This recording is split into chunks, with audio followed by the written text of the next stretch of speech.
Thought it had been quite a while since I've actually jumped on any of these platforms to just share a little bit about myself and why I'm so passionate to do what I do. My name's Meg Linton, and I wrote the book Watch Your Language back in 2022. It was a 5-year journey of getting these words into this book. And the reason that I am so passionate today, especially about our kids and our teenagers, their nervous systems and their self-talk, is because I struggled with it too for nearly 3 decades. When I was 6 years old, I remember hearing the words of another girl when we were playing tunnel ball at school. We were standing there like in this small part of the playground, and one by one, the kids in my class were getting picked for the teams. And I was left standing there like until like the last person.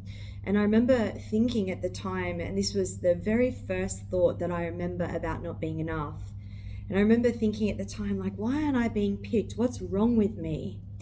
And, you know, when it came down to it, this little girl said, you know what, you're not pretty enough to be on our team. Now, those words shaped my story and my belief about myself for the next 3 decades. I took on board those words from another person and I made them my story for the next 3 decades. In my book, I discuss how this is called a samskara.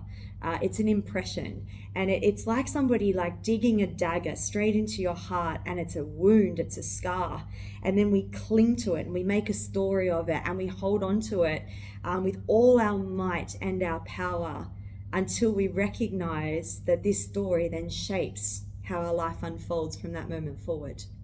I land here today, 43 years old, absolutely squashing that limiting belief of not feeling enough, but with the ability to look back and recognize that my life until that point had been directed and guided by that old story, an old limiting belief of not feeling enough. I started to live a life of not only people pleasing, but perfection, a life full of judgment and comparison, and never ever feeling like I was enough, not just for myself, but for others. This shaped how I moved in my swimming career, how much I was always looking for more, how I never ever felt that anything I did was good enough for my family, especially my dad. And that then escalated into my work ethics, how busy I became, how much I started to numb and run from what I was unwilling to feel. This limiting belief of not feeling worthy and enough that stemmed from a 6-year-old story would continually try to present in my life, but because I had practiced the art of numbing and running for so many years, it was easier to not feel, right, than actually sit with this belief and move through it. I became distracted, I became sick and unwell, spending nearly 3 decades in many phases of disordered eating. I went through self-harm, anorexia, bulimia, orthorexia, clean eating disorder, and I also was super addicted to, I feel, one of the most dangerous apps, MyFitnessPal. Everything was constantly on the search for more, and the practice of perfection led me to exhaustion, to overwhelm, and a super dysfunctional nervous system. For nearly 3 decades, I lived between the bottom 2 stages of the nervous system. I lived between spinal sympathetic, the orange zone, and of course down into freeze, dissociated, numb, and shut down. And that's where I spent a lot of my life. My body struggled to heal, my hair was falling out, I was constantly stuck in thoughts going backward into the past of judgment, comparison, should have, could have, would have, what if I'd said this, all that kind of stuff. And then also into the future of, you know, the worry, the doubt, and the anxiety and the self-belief. And that was my life on repeat for nearly 3 decades. When I paused at the age of 35 due to 2 breakdowns and nearly driving under a truck that I don't actually think was accidental, I came to like a really big halt in my life. I had no choice. And I remember at this point in time, literally stopping on the side of the road at it was about 5:05 a.m.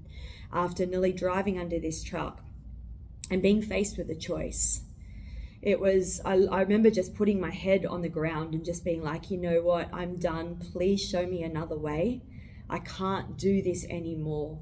And upon that moment, there was two ways in which I could have operated and moved forward. One was to ignore, right, this universal guidance, God's source, divine, the universe, whatever you want to call it, and to continue doing what I was doing, numbing and running and pretending that everything was okay. I had massive addictions with like alcohol, drugs, online shopping, things like that as well, but all the time consistently trying to do all the time and fill space, never sit still. This was helping me not feel what had been building up for 30 years from this 6-year-old child. The other choice I had was to stop. So I chose that second choice. I knew there was a better way. I didn't know what that was. And upon that choice, I was lucky enough to be gifted some space and time to be able to head to Bali. And in that time, in that 10 days, upon pausing, I was able to feel. I was able to recognize and witness things coming up. And I started to understand how I had let that old story and limiting belief from like 30 years ago shape my life until what it had been in that moment. I came back from Bali and I changed everything. I became a yoga teacher. I knew I was going to become a writer, but I knew everything about the life that I had just lived. I needed to start to undo, and I needed to start to learn how to feel to heal. So I started upon my yoga journey. I started to write. I started to investigate and do the work as to why I had become the person I had due to that old story. I started to investigate my behaviors and my actions and my patterns, my absolute practiced ability to run so well when things got difficult. And I started to lean into that and just ask some questions. What exactly is it that I'm running from? And why am I choosing these behaviors, right? And what is it that I don't want to feel in that moment? When we have these impressions or samskaras, again, I write about it a fair bit in my book in the very first chapters of Watch Your Language. It's like they're like little blocks that take up space. It's like, okay, cool, here's a moment that's happened in my life and it's really, really uncomfortable and I don't like it. I'm going to push it down, suppress it and store it in the hope that it goes away. Now, I was sexually raped when I was 9, and it was something that, again, I don't remember a lot of because it was quite a traumatizing experience at the time. And I remember numbing it and pushing it down. I remember I talk about this in my book, having a conversation.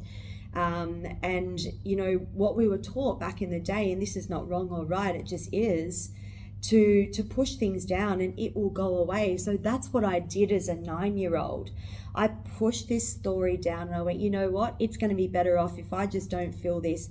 And then, of course, for the following years from that, I, of course, landed into guilt and shame.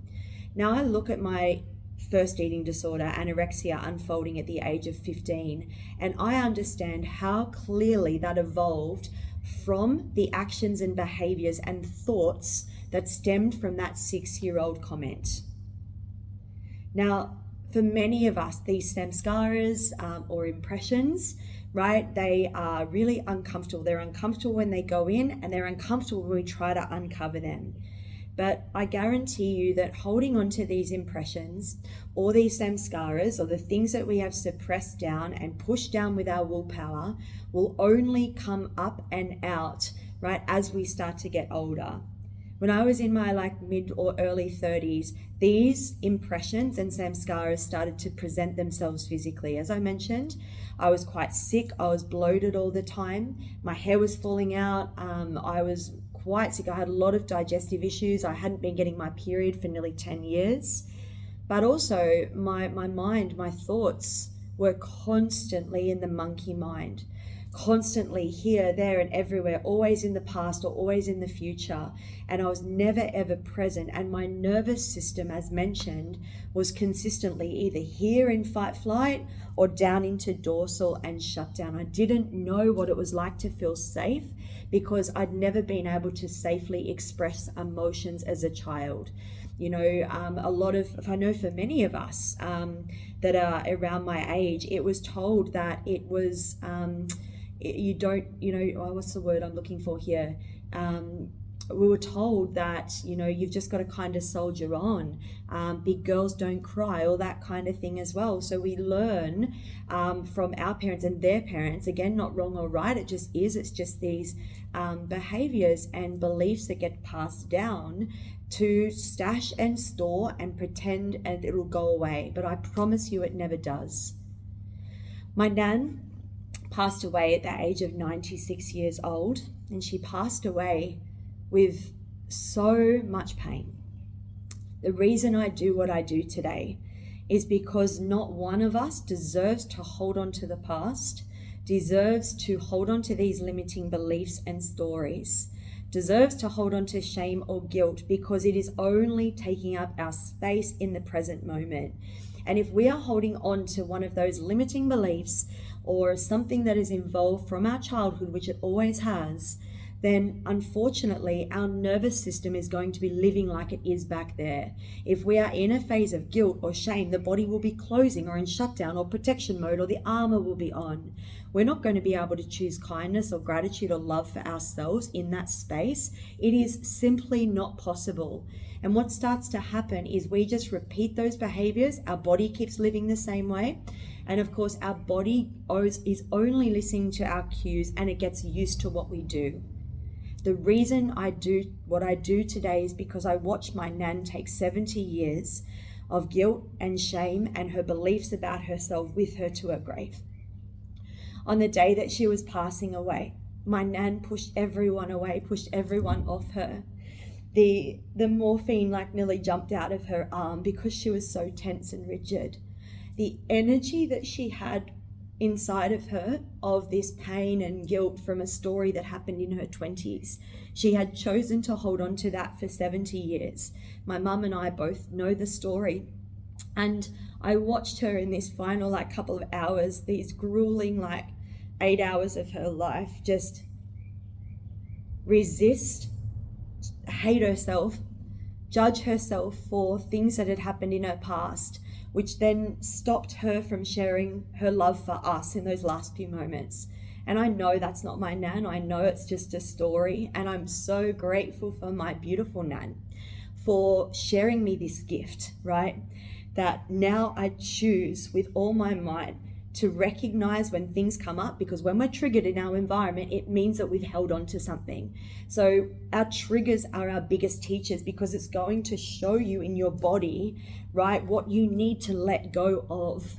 And our nervous systems are everything. Our job is to recognize tension, whether or not we are got the armor on, or if we are fallen into our dorsal state, to actually go, you know, what is it here? Am I burning the candle at both ends? Am I constantly always busy all the time, or filling the space? Or am I living in this dorsal state and freeze and shut down and just hovering above the surface? What is it that I'm unwilling to feel that is stopping me returning back to this ventral and regulated state?